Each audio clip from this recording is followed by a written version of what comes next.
Hey, thanks so much for tuning in to the second episode of Food for Thought.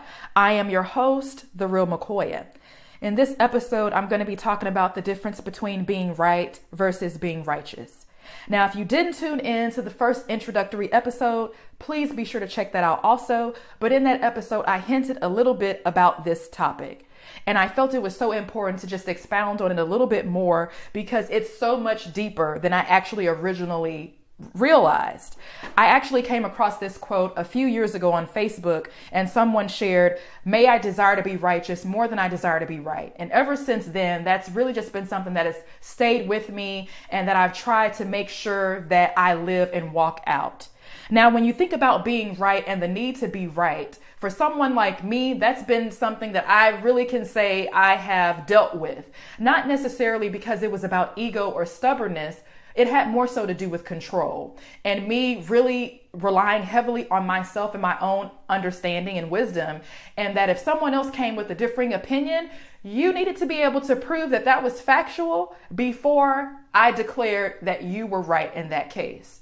And just to point out, that didn't always happen often. I know, funny, right?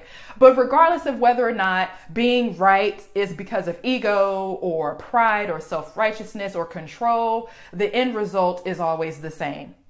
It does not leave much room for growth, change, and improvement. Because if everybody else is always wrong and you're always right, where does that leave you? How can you be the student if you're always the teacher? So for me, it became so deep. I was like, oh, wow. Like I realized how significant that is to walking out a life of grace.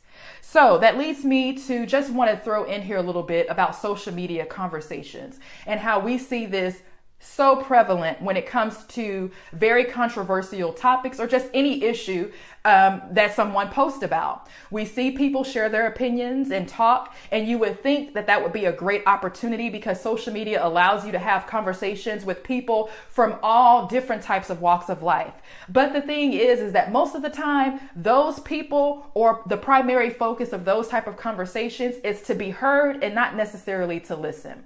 So when you have that type of disposition, you close off the door to really be receptive towards someone else and their experiences or perspective because you are so gung-ho about being right and so defensive about your perspective.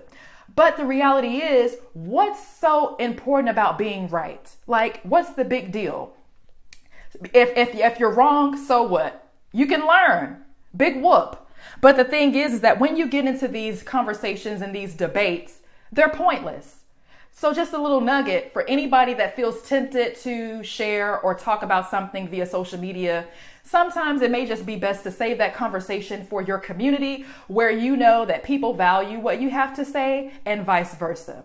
Because if you have to protect your peace. Ultimately, even if you have a mature disposition and you want to have a mature conversation and you're putting it out there with no strings attached, you're not trying to make anybody feel bad, not trying to judge people, you just want to have a conversation.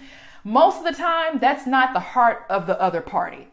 So it's just best to protect your peace and save that conversation where you can really dig deep and grow with your community and have a productive and edifying conversation. And also another thing, talking is great, but at the end of the day, it's more so about what we do. And we can sit on social media and have conversations all day long, but it's ultimately about what we're willing to do that is going to produce the change that we not only want to see, but need to see. So that was just my little side note there, little nugget of wisdom. But being right more so is about our internal posture. Because if I have a heart of being right, and I'm less focused on being righteous, I'm pointing the finger at everybody else. I'm pointing the finger at other people because if they're wrong, I need them to acknowledge they're wrong because that makes me feel better about myself. And now I don't have a need to change because you don't have to fix what's not broken, right? Exactly. But when you shift your focus to being righteous, it points the finger back at you. It turns the spotlight back on you. Even if the other party is wrong and they've done something to wrong you or hurt you in any way, your focus is no longer about them acknowledging their wrong and trying to prove them wrong. It's about, Lord, how can I walk in a way that brings glory to you regarding this situation? Which 9 times out of 10, the first step is forgiveness. Forgiveness is not only about freeing you, but it's also a commandment. We don't have a choice but to forgive the other party. So when our posture is about being righteous, I recognize that in this situation, even though this person is not making it easy for me and they are not acknowledging what they've done wrong, I will forgive them anyway, because it's not about them, it's about me. And not only is it about me being righteous and walking in a way that glorifies the Lord, because I'm not yoked to unforgiveness, I'm not bound by them. I'm not bound by what they do, and I don't have to allow this momentary experience to become a monument in my life. I can move on. I'm not going to pitch a tent here. So that's what happens when we allow forgiveness to take place. But that can only happen when we are willing to take our eyes off the other party and put them back on ourselves. So, do you desire to be right? Or are you a person that is going to shift your perspective to being righteous? Ultimately, we are going to be accountable for what we do.